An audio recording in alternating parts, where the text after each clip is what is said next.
একটা জিনিস খেতে বসে কত রকম এক্সপ্রেশন আমি দিতে পারি তা হচ্ছে আমি নিজেকে না দেখলে বুঝতেই পারতাম না। তো যাই হোক, আজকে কি মনে করে একটু ফ্রুটস খাবার সময় মনে হলো একটু ক্যামেরাটা ধরি, আর ক্যামেরা ধরে ফ্রুটস কাটছিলাম, নিজেকে দেখছিলাম আর নিজেই ভাবতেছিলাম যে এত ঢং একটা মানুষ কিভাবে করে।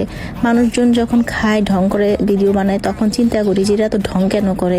এখন যখন নিজের ভিডিও দেখছি আর চিন্তা করছি আসলে মানুষ যা করে মনে হয় আমার মতোই, যে ক্যামেরার সামনে আসলেই মনে হয় এক্সপ্রেশনই চেঞ্জ হয়ে যায়। দেখেন আমার চেহারাটা একটু, তবে এটা সত্য, যাই খাচ্ছিলাম, এই যে আমটা হওয়ার কথা মিষ্টি হয়ে গেছে টক, পেয়ারাটা মুখে দিয়েছি হওয়ার কথা নরম হয়ে আছে শক্ত। মানে এই সব কিছু মিলিয়ে আসলে ওই যে মনটা যেরকম যেরকম লাগছে, স্বাদটা যেরকম যেরকম লাগছে, এক্সপ্রেশনে ওই রকমভাবে একদম চেঞ্জ হয়ে যাচ্ছে। যাই হোক, আপনাদের সাথে একটু টুকটাক ফল খাওয়ার ভিডিও শেয়ার করলাম। ভালো থাকবেন সবাই, আল্লাহ হাফিজ।